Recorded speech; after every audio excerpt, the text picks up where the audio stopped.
Abra comigo sua Bíblia, livro de Jeremias, no capítulo de número 29. Para os irmãos que não me conhecem, eu sou o Jadiel Anacleto, sou casado com a Bruna Anacleto, que está aqui na frente, sou professor de Ciências e Biologia em um colégio cristão e amo trabalhar com jovens, com adolescentes, e é um prazer demais estar com vocês falando daquilo que eu amo mais do que tudo, que é a pessoa de Jesus. E hoje eu não gostaria de fugir muito do tema central da nossa igreja a respeito de oração.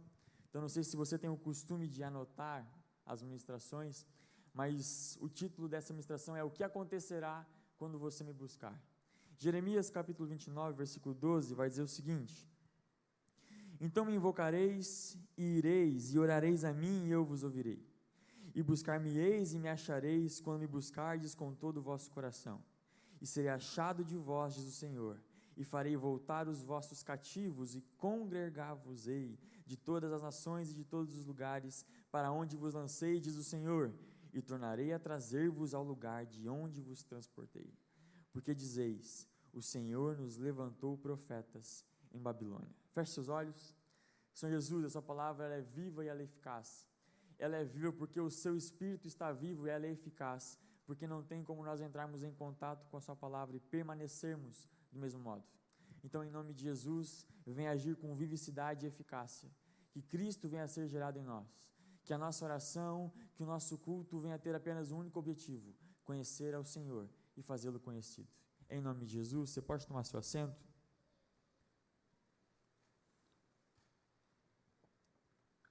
Muito bem. Meus irmãos, o texto que nós lemos fala a respeito então de uma profecia que o profeta Jeremias então está falando para o povo de Judá. E de todos os profetas, Oséias, Amós, Jonas, Isaías, confesso para você que eu acho a relação de Deus e de Jeremias muito literal. É engraçado como Deus é pedagógico com Jeremias quando ele vai usá-lo para falar para o seu povo. Então você vai ver cenas como, por exemplo, Jeremias, pega o seu cinto, cava um buraco, coloca o cinto dentro, tapa esse buraco, agora espera um pouco. Jeremias, vai lá e busca aquele cinto. Agora olha como é que está esse cinto. Está destruído, Senhor. Pois é, assim é o meu povo. Então você percebe que a forma como Jeremias e Deus conversam, e Jeremias fala em nome de Deus, se torna muito dinâmica, muito pedagógica. E essa pedagogia do Senhor, ela é perceptiva quando nós lemos o texto do capítulo 29. O contexto é mais ou menos o seguinte: o povo está em constante desobediência, o rei Nabucodonosor invade Judá, e agora ele vai fazer esse povo cativo na Babilônia. Eles serão exilados. E aí Jeremias começa a falar com o povo, porque existe um grande problema, porque alguns homens estão se levantando como profetas, e esses são intitulados como falsos profetas, e eles estão falando que talvez o exílio vai durar para sempre, porque o Senhor nos abandonou, porque o Senhor não nos ama mais, e todas aquelas coisas. Então Deus pede para Jeremias falar em nome dele para esse povo, e aí Deus, ele explica através de Jeremias os motivos pelo qual ele está então exilando esse povo, e esse exílio faz parte de um plano, porque você tem que pensar que esse povo é extremamente desobediente, sim ou não? É claro que é. Se você observar, por exemplo, eles no Egito, eles foram libertos por Deus, mas ainda assim eles herdaram uma cultura egípcia e desejaram fazer um bezerro de ouro.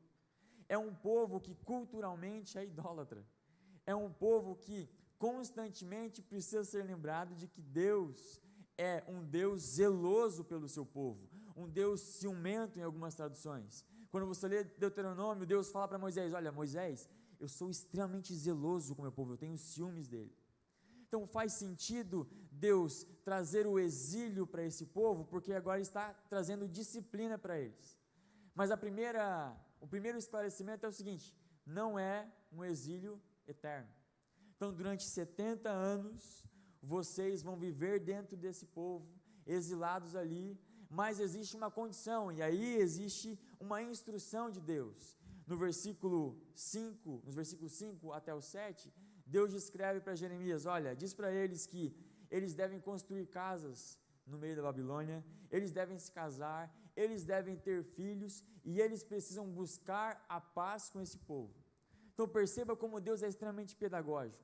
Ele não está apenas pedindo para que esse povo seja exilado, mas que ele tenha uma boa conduta.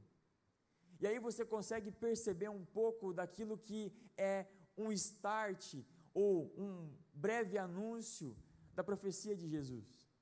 A ideia de você estar no meio de um povo estrangeiro, trazer um bom testemunho, estar naquele povo e promover a paz. Na verdade é isso que Jesus fala, que nós somos embaixadores desse mundo. Então Deus está sendo pedagógico, Deus está sendo instrutivo, Ele está falando, olha, existe um período que vocês vão ficar, e não é apenas ficar lá quietinhos, mas deem bom testemunho. E aí Ele faz uma promessa de restauração. Ele diz, olha, vocês devem confiar em mim, porque sou eu que tenho planos para vocês, planos de fazê-los prosperar. Então a perspectiva de Deus para esse povo não é uma perspectiva de vocês não me obedeceram, então ajam com as consequências, mas é porque eu vos amo, eu vou aplicar a disciplina. Afinal, um bom pai é aquele que corrige o seu filho, sim ou não? Sim. Então Deus, ele está instruindo esse povo, sendo muito pastoral, poderia dizer assim mas um Deus totalmente zeloso com esse povo, trazendo correção e disciplina. Olha, há um tempo de exílio, mas existe um propósito, e vocês devem ficar firmes, porque eu estarei com vocês. E aí, o texto principal que me salta aos olhos é o texto de número 12, onde o profeta diz, e vocês me invocareis. E aí, essa palavra, ela me chama muita atenção, porque se Deus está pedindo para esse povo invocar, significa que em algum momento eles deixaram de fazer isso, ou estavam invocando uma outra pessoa, sim ou não? Só que, de novo, não é um hábito que eles apenas utilizam quando eles vão ser exilados. Se você observar, por exemplo, a ideia de quando Davi assume o seu trono, o objetivo principal da vida dele era, eu quero trazer a presença de Deus para o meio do povo. E aí, a Arca da Aliança, que é a presença de Deus, está em outro território, mas o tabernáculo continua funcionando, o local onde Deus instituiu para que o povo adorasse a Ele. Só que, se a Arca da Aliança, que é a presença de Deus, está em um outro território, e todos os anos, dia após dia, aquele povo continuava invocando o nome de Deus, mas Deus não estava lá, o que é que eles estavam invocando?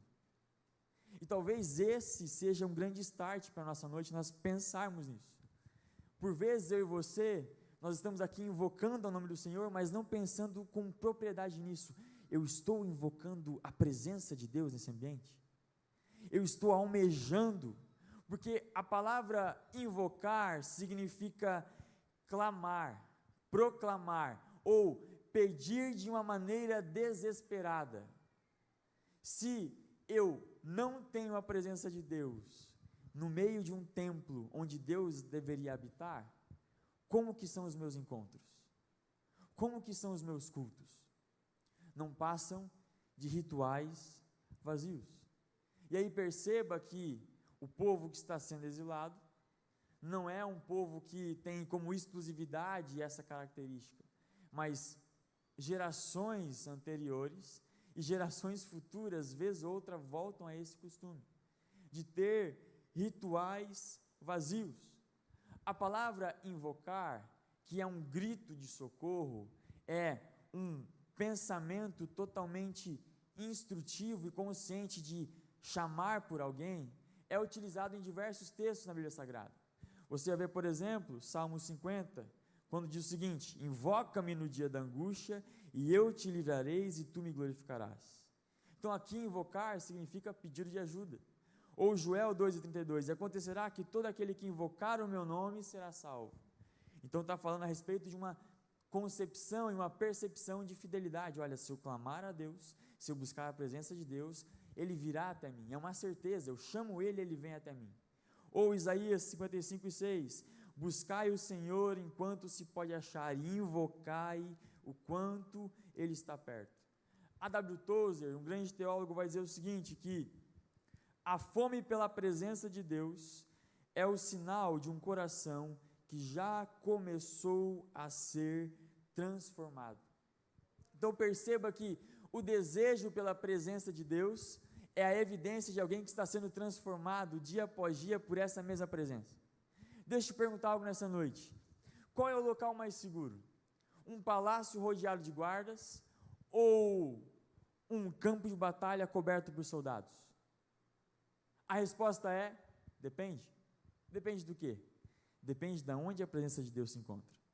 Porque quando Davi, ele descobre que o povo vai estar em guerra, ele decide mandar a Arca da Aliança para o meio do campo de batalha para abençoar o seu povo.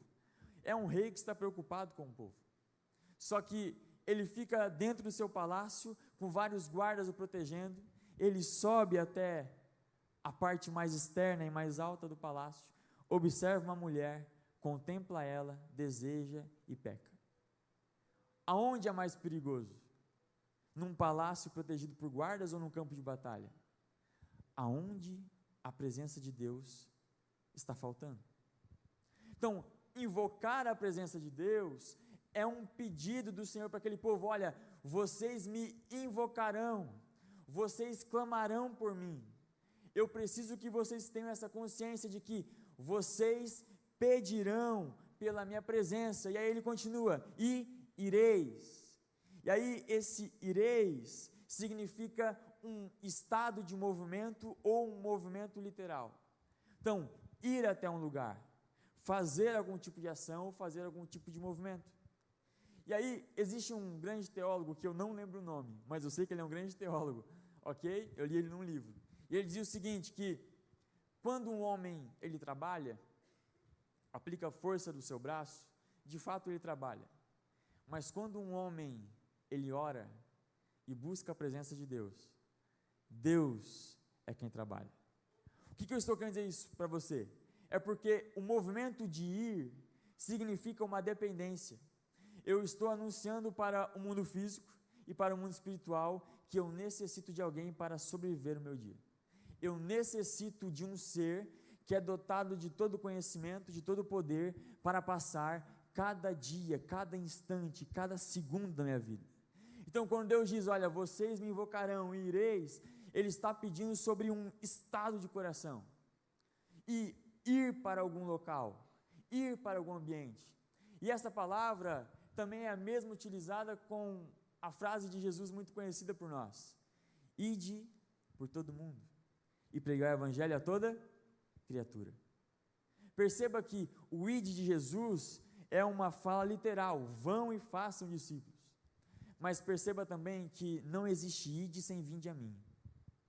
Ou seja, para mim ir fazer algo para o Senhor, primeiro eu tenho que ir me encontrar com o Senhor. Eu não posso comunicar ou falar sobre alguém que eu não conheço.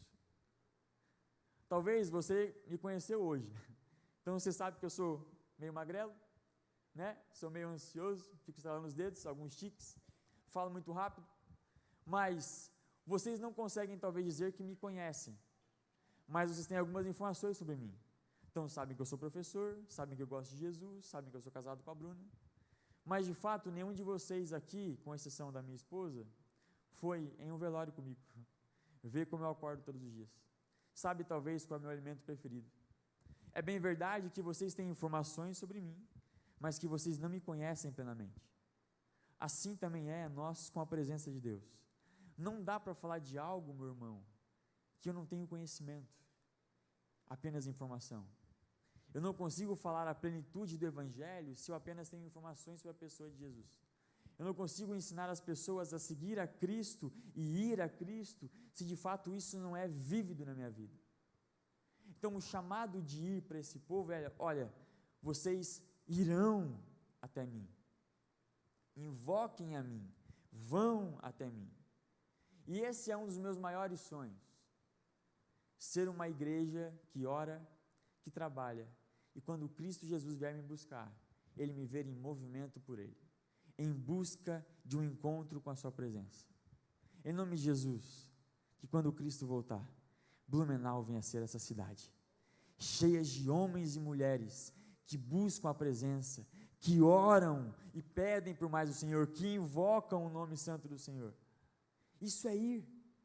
Existe sim o chamado literal de ir para algum local, mas é uma mudança de estado. Olha, eu preciso mudar a minha postura. Eu preciso criar um hábito. Rick Warren, um pastor americano, vai dizer que quando você faz algo durante 40 vezes ou durante 40 minutos, aquilo se torna um hábito na sua vida. Você cria um ritmo sobre aquilo. E ir até o Senhor deve ser um hábito para nós. Eu não consigo viver um dia sem buscar a presença de Deus. Uau! Como nós gostaríamos de falar essa frase. Você consegue talvez passar um dia inteiro sem ler a Bíblia, mas talvez sem aquela xicrinha de café de manhã. Eu já fiz o teste, me dá dor de cabeça. Muitas coisas nos viciam, muitas coisas nos controlam, mas nós ainda não chegamos à estatura de sermos totalmente dependentes do Senhor, a ponto de, eu estou em abstinência, porque eu ainda não falei com Jesus. Uau, que incrível seria ter uma igreja desse porte. E é assim que Deus está instruindo eles: olha, vocês estão exilados, vocês vão me invocar, vocês irão, e aí existe a resposta ou a instrução que eu acho incrível: e vocês orarão. Então vocês me invocarão, vocês irão, e irão para onde? Irão orar. Essa é a instrução de Deus. Olha, você achou que você ia afiar a espada para a guerra? Você achou que você ia se preparar para um grande combate? Não. Vocês me invocarão, e o movimento de ida que vocês estão querendo fazer, de libertação, é oração. E eu digo para você que a oração, ela é a porta de entrada para que Deus possa agir em todas as circunstâncias da sua vida. Não existe batalha que nós não comecemos primeiro no Espírito. E essa batalha, ela é guerreada de joelhos dobrados, em oração. Só que sabe o que é interessante? Como um professor de biologia e de ciências, a gente lê alguns artigos, e aí hoje é interessante que muitas pessoas ou muitos cientistas informam para a academia que na verdade é muito importante orar. Você sabia disso? Os cientistas dizem que a meditação e a oração é extremamente importante, ou seja, todo cristão deve orar, com certeza, mas eles afirmam que toda a população, todo o mundo, ele necessita orar, ou necessita meditar. E eu anotei aqui para nós refletirmos alguns motivos de oração, ou de algumas justificativas do porquê é importante orar de acordo com a ciência. Estão comigo? Ok. A primeira característica ou afirmativa da importância da oração perante a ciência é que a oração, ela aumenta a nossa resistência à dor. Quando nós oramos, segundo a ciência, existe uma parte do nosso cérebro chamado córtex sensorial, ok? E esse córtex sensorial, ele é responsável pela circulação e o fluxo de sensações do nosso corpo. Quando eu dobro os meus joelhos e eu oro, eu diminuo a ação desse córtex sensorial e a minha sensibilidade ou o meu estímulo à dor diminui. Então a ciência vai afirmar que quando você entra em estado de oração, de meditação, você sente menos dor. Só que aí o apóstolo Paulo vai dizer na segunda carta aos Coríntios, capítulo 12, versículo 9, que: mas ele me disse, a minha graça é suficiente para você, pois o meu poder se aperfeiçoa na fraqueza. Portanto, eu me gloriarei ainda mais alegremente em minhas fraquezas, para que o poder de Cristo repouse em mim. Sim, a ciência diz que a oração é importante e diminui a dor, mas a palavra de Deus já disse isso antes. A ciência vai dizer para nós que a oração aumenta a nossa reconstrução cerebral ou a nossa criatividade. Então eles vão dizer que existe uma região do córtex pré-frontal onde eu vou ter um estímulo ou uma circulação de sangue elevada, e isso possibilita ou aumenta a chance de ter criatividade. Então, quando eu oro, eu regulo o meu cérebro a ponto de eu me tornar mais criativo. Porém, a palavra de Deus diz em Romanos 12:2: e não vos conformeis com este século, mas sejais transformados pela renovação da vossa mente, a fim de que experimentei qual é a boa, perfeita e agradável vontade de Deus. Renovação da mente. Então a ciência fala, ora, por quê? Porque renova o pensamento, criatividade. Pois é, o apóstolo Paulo já nos ensinava a respeito disso. Quando eu oro, a minha mente sofre metanoia. Eu me arrependo daquilo que eu fiz, o Espírito Santo age em mim e agora eu tenho uma nova forma de pensar, uma cosmovisão cristã sobre esse mundo. Olha que incrível. A oração, ela é aprovada pela ciência, mas a Bíblia já nos ensina a respeito disso. A oração, ela vai melhorar a atenção e concentração. Ou seja, quando eu estou orando, a ciência vai dizer que o meu córtex, na região analítica, ele vai diminuir o fluxo de sangue, ok? E a partir disso eu vou diminuir o ritmo cardíaco, e a partir disso eu vou relaxar o meu corpo e focar em uma coisa específica. Focar na presença de Deus. Só que aí, Filipenses capítulo 4, versículos 6 e 7. Não andeis ansiosos por coisa alguma, mas em tudo pela oração e súplicas e com ação de graças, apresentem seus pedidos a Deus, e a paz que excede todo o entendimento, guardará os seus corações e as suas mentes em Cristo Jesus. A ciência afirma para a gente que é importante orar. E você vai ver que a ciência vai dizer que a oração faz você descansar mais que o sono. Ou seja, se eu orar, eu descanso muito mais do que se eu dormir. E aí o salmista fala isso, olha, em paz me deito e logo adormeço, pois tu, Senhor, me faz viver em segurança. A oração melhora a autoestima, então se você se acha feio, não faz dieta apenas, vai orar. Vai buscar a presença de Deus, que Ele vai dizer para que você nasceu. Salmo 139, eu te fiz de modo admirável. A oração promove isso, a presença de Deus te promove isso, meu irmão. Só que também a oração melhora a sua capacidade de tomar decisões. Orar é importante, por quê? Porque não é apenas o meu coração que está falando, porque o meu coração é enganoso, mas é Cristo Jesus, que me conhece, que sonda o meu coração, que tem planos de paz. Ele vai me ajudar a tomar a decisão certa. Então perceba que a ciência nos manda orar, e isso é muito bom. Eu conversava esses dias com uma turma do ensino médio, e eu contei para eles de um relato científico. Uma empresa americana disse que agora eles descobriram que existe a Eva mitocondrial, o Adão cromossômico, ou seja, nós não viemos do macaco, nós temos um ancestral comum. E eu comentando isso em sala de aula, bem tranquilo, daqui a pouco uma aluna pega e fala, mas eu já sabia, eu li Gênesis. E aí você pode rir, porque eu também ri na hora, achei muito engraçado.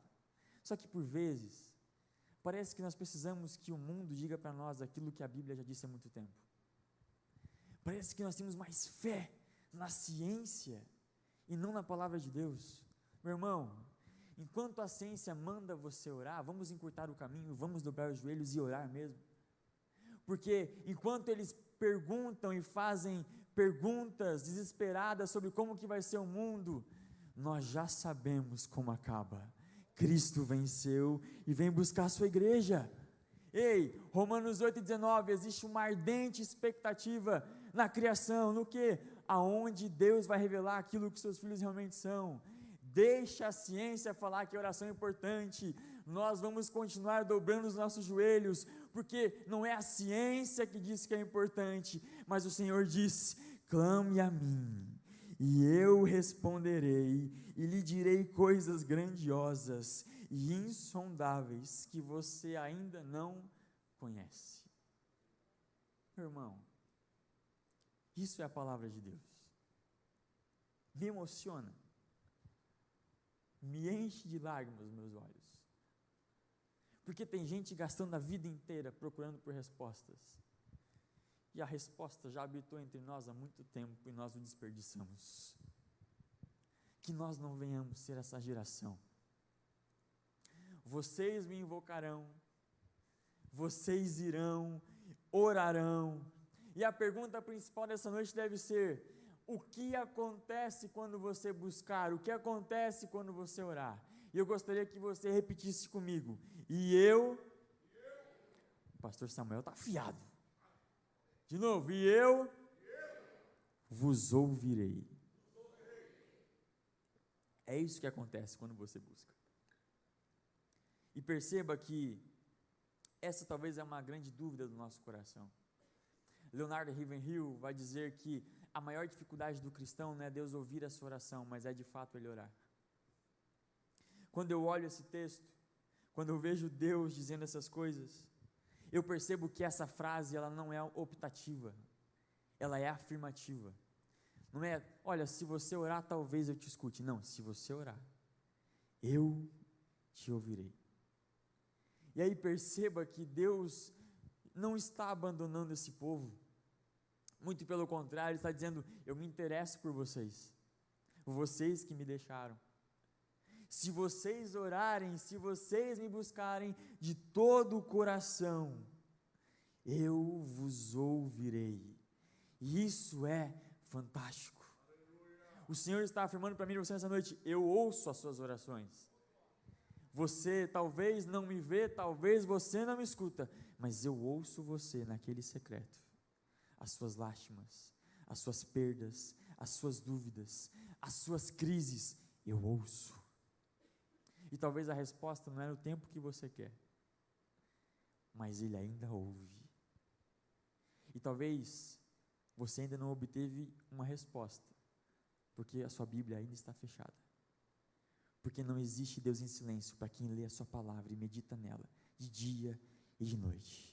Deus fala, é só nós lermos. Ele está falando agora, invoca-me, vão, orem e eu vos ouvirei. E aí, se você continuar lendo as profecias de Jeremias, como por exemplo o versículo 22 do capítulo 30, vai dizer o seguinte, vocês serão o meu povo, e eu serei o vosso Deus. Aqui, Deus está explicando aquilo que a gente chama de tríplice aliança. A teologia fala como tríplice aliança. O que é a tríplice aliança? É uma somatória. Vocês são meu povo, eu sou o vosso Deus, como consequência, eu habitarei no meio de vocês.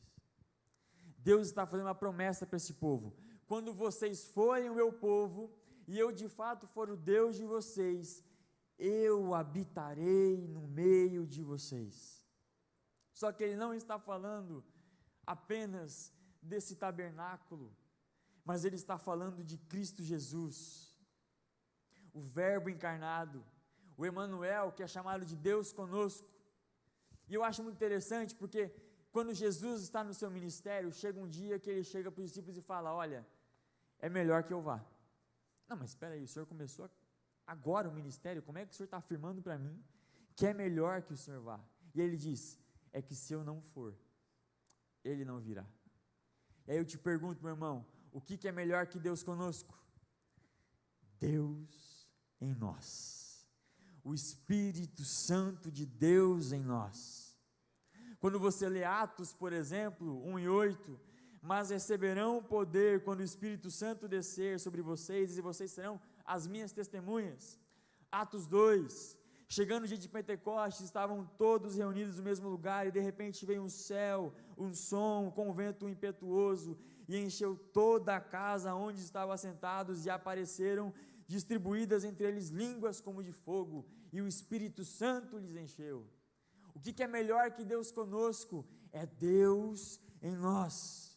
Talvez a nossa oração nessa noite não deveria ser, Senhor, abre os céus, rasga a galeria e desce, mas é, Senhor, me rasga e aparece.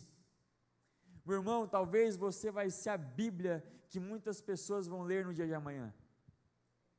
Entenda que o culto de ensino, ele nos constrange, porque existe sabedoria nesse lugar, existe conselho nesse lugar, e isso nos lapida, isso nos forja, isso é muito rico.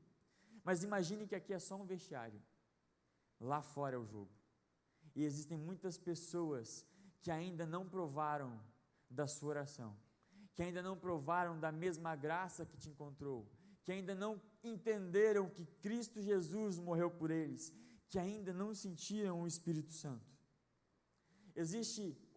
Existiu um cientista na década de 70, que ele fez um experimento com ratos. E aí, ele colocou dentro de um cilindro de água um camundongo e deixou ele nadando ali. Durante 10 minutos o rato nadou, se afogou, morreu. Então ele repete aquele experimento. Ele pega agora aquele experimento, bota um rato de novo no mesmo frasco, mesma altura de água, durante 10 minutos aquele rato nada sem parar. Quando ele está quase se afogando, aquele cientista tira ele, põe ele na bancada, limpa, seca, dá de comida, deixa descansar e depois ele coloca de novo no mesmo cilindro. Deixa eu te perguntar, quanto tempo você acha que aquele rato durou? 5 minutos? Estava cansado, coitado. 10 minutos, renovou as forças, estava inteiro. Deixa eu te responder, aquele rato durou 64 horas. Espantados, eu também fiquei quando eu li. Só que eles descobriram que ao fazer aquele movimento de recolher o rato, uma glândula no cérebro, ela provoca aquilo que eles chamam de estímulo da esperança. Aquele rato, ele teve fé no cientista, a ponto de cada vez que o cientista passava para verificar, ele gastava mais energia porque ele acreditava que o cientista podia salvar ele de novo. Meu irmão, se um rato tem fé num homem, o que acontecerá quando você buscar a presença de Deus e ter fé naquilo que Ele pode fazer? Que esperança eu e você nós teremos quando de fato nós acreditarmos de todo o coração aquilo que Deus pode fazer. Alguns anos atrás eu tive um professor ateu devoto, muito difícil aquele homem. Ele tinha fibromialgia, as pernas eram tortas e ele era muito, mas muito rabugento. Sangue de Jesus tem poder. Ele chegava na sala de aula e a gente se arrepiava, porque ele era muito chato, muito bravo. Só que um dia de madrugada eu acordei e eu escutei uma voz falando, durma menos, para que alguém durma melhor. E eu lembrei daquele professor. Eu dobrei os meus joelhos, orei por aquele homem. Não muito feliz, mas orei por aquele homem. Quando eu fui para a faculdade, no outro dia, cheguei na sala de aula, estava ele com as perninhas retinhas, andando feliz da vida e até fazendo piada. E aí, alguém falou, professor, o que aconteceu com o senhor? O senhor está andando reto, está feliz, o que aconteceu? Ele olhou e falou, eu não sei. Eu sei que essa foi a melhor noite de sono que eu tive na minha vida. Meu irmão, durma menos, para que alguém durma melhor. Não se espante quando pessoas vierem até você para, ao invés de falar mal dos seus cônjuges, para pedir conselhos sobre como uma família de Deus deve agir. É o que se espera de um cristão. Que as pessoas do seu trabalho, do seu dia a dia, te busquem, não porque eles querem alguém apenas para falar os seus pecados do final de semana, mas porque eles querem direcionamento, porque sabem que em você existe uma coisa que em nenhum lugar desse mundo pode ter, que é o Espírito de Deus.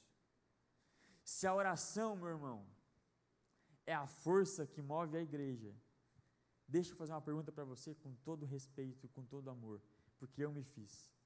Se a oração é a força que move a igreja, por que nós estamos tão cansados? Sabe?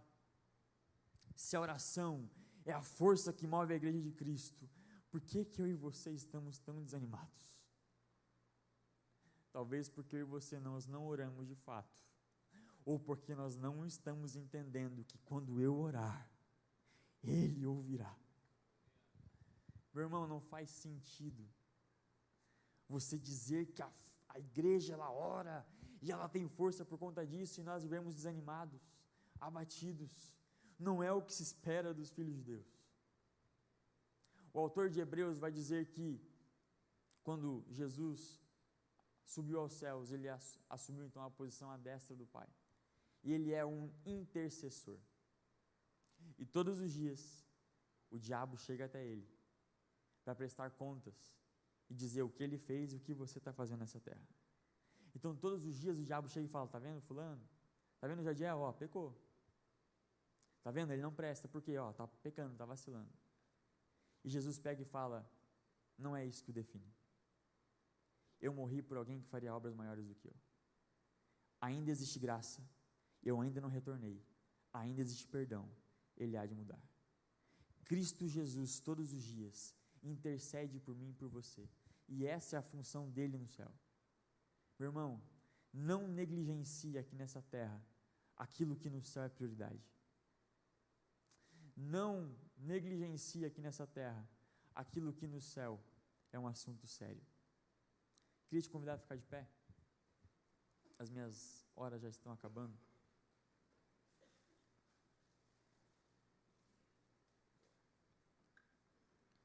Eu falo dessa maneira, talvez um pouco ríspida, não é porque eu estou revoltado, mas é porque isso é uma coisa que me constrange. Sabe, o Espírito Santo de Deus é aquele que nos convence de uma vida que não vale a pena, de uma vida onde o padrão que Cristo nos deixou não é o que eu estou vivendo. E talvez você também tenha chegado a esse ponto. Talvez você não é aquilo que você gostaria de ser. Talvez você não é aquilo que você esperaria ser. Mas graças a Deus, nós já não somos quem nós éramos, porque Cristo nos transformou. Mas eu queria nessa noite não te acusar, mas eu queria junto com você levantar um clamor. Eu queria interceder junto com você, para que a nossa vida, ela seja uma vida pautada em uma busca pela presença de Deus. Uma vida pautada em uma fé, não naquilo que a ciência diz, não naquilo que a política diz, mas aquilo que os céus dizem para nós. Eu gostaria de orar com você, porque eu não sei como você chegou aqui, mas o pastor Samuel Lemos e os louvores me constrangeram o culto inteiro. Eu entrego a minha vida ao Senhor. Eu estou rendido aqui nessa noite para dizer: Senhor, faça a sua vontade. O meu sonho é que quando eu andar pelas ruas, eles têm que fazer isso. Jadiel ou Jesus? Jadiel ou o Espírito Santo? Porque eu quero ser tão íntimo de Deus, a ponto de que não sobe nada de mim, e a conclusão seja Espírito Santo, Jesus. Eu não sei como que você chegou nesse ambiente, e eu sei que o costume do culto de ensino é diferente dos demais cultos, mas eu gostaria de interceder com você e por você. Eu queria orar para que a presença de Deus venha a ser norteadora, que a presença de Deus ela venha a ser confrontadora. Se existe uma coisa que você precisa aprender nessa noite e nunca mais esquecer, é invocar, ir e orar é igual a Deus está escutando. Não se esqueça disso, meu irmão. Talvez o seu secreto você não vai ter experiências magníficas, mas não perca a convicção de que Deus está com você. Entenda algo: o sobrenatural, ele se torna natural para aquele que crê. Creia somente. Sabe a galeria dos heróis da fé, os homens de Deus? A vida de Daniel. O único motivo que eles tinham para culpar Daniel era o qual? Ele buscava demais a presença de Deus. Vamos apontar para o Deus de Daniel, e aí vamos conseguir algo para acabar com ele. Que você seja tão íntimo do Senhor, que você confie tanto no Senhor, que o seu maior pecado seja esse: estar próximo de Cristo Jesus, estar próximo do Espírito Santo. Eu queria te convidar nessa noite a você pedir para que a presença de Deus ela venha invadir o seu coração e a sua casa. Avivamentos são marcados não por barulho, mas por um silêncio de quebrantamento. Não se preocupe em orar alto, se preocupe com a sua oração chegar lá em cima. Que a sua oração e os seus pensamentos venham ser do alto. Que o seu coração seja entregue nessa noite e venha um coração do alto. Clame a mim e eu responderei. Vamos clamar ao Senhor Jesus. Vamos, feche seus olhos. Espírito Santo de Deus, a sua palavra ela é viva. Ah, Senhor, como ela é viva, porque o seu Espírito está nela e ele vive em nós, ele vive dentro de nós. Espírito Santo, muito obrigado, porque o Senhor é aquele que nos constrange, o Senhor é aquele que nos faz se arrepender de todo o pecado, de toda a vida que não vale a pena. Senhor, eu não sei como cada um chegou aqui nessa noite, mas eu te peço em nome de Jesus, não nos deixe sair da mesma forma. Senhor, nós estamos te invocando nessa noite, nós estamos nos dirigindo em uma busca pela sua presença, nós estamos orando e pedindo, Senhor, escute as nossas orações. Senhor Jesus, nos faça entender que andar com você não é uma opção, porque o Senhor é absoluto. Nos faça entender que seguir a você não é uma opção, mas o Senhor é absoluto, e esse é o único motivo pelo qual nós temos para viver em uma busca constante de intimidade com o Senhor. Senhor, se a oração ela é a força que move a igreja, nos faça fortes no Senhor, nos aperfeiçoa. Quando nós estamos fracos é que estamos fortes, porque nossa força vem do Senhor, ela vem de Ti. Então, Senhor, dê força para nós nessa noite. Espírito Santo de Deus, venha avivar a sua igreja, que nós venhamos ser uma geração avivada, transformada, que o Teu Espírito Santo venha nos constranger, que nós, quando cantarmos rendido estamos, que ela venha a ser uma verdade. Senhor Jesus, que o lugar mais alto que nós possamos chegar venha a ser ao chão, aos Teus pés prostrados, porque essa é a postura que o Senhor desejou para nós. Não importa o que a ciência diz, não importa o que a política diz, importa aquilo que a sua palavra diz, que o Senhor estaria conosco até a confirmação dos séculos. Então, Senhor Jesus, nós oramos para que a sua presença caminhe com nós todos os dias, para que o Teu Espírito se mova em nós todos os dias. A nossa oração, Senhor Jesus, não é rasga os céus e desce, mas, Senhor, me rasga e aparece na minha casa, no meu trabalho, talvez na minha patota de futebol. Eu não sei aonde cada um circula, mas eu tenho convicção de que existe uma geração clamando para que Deus revele os seus filhos, e nós viveremos essa revelação. Pai, em nome de Jesus, receba a nossa oração, escuta o nosso clamor, em nome de Cristo Jesus. Amém e amém.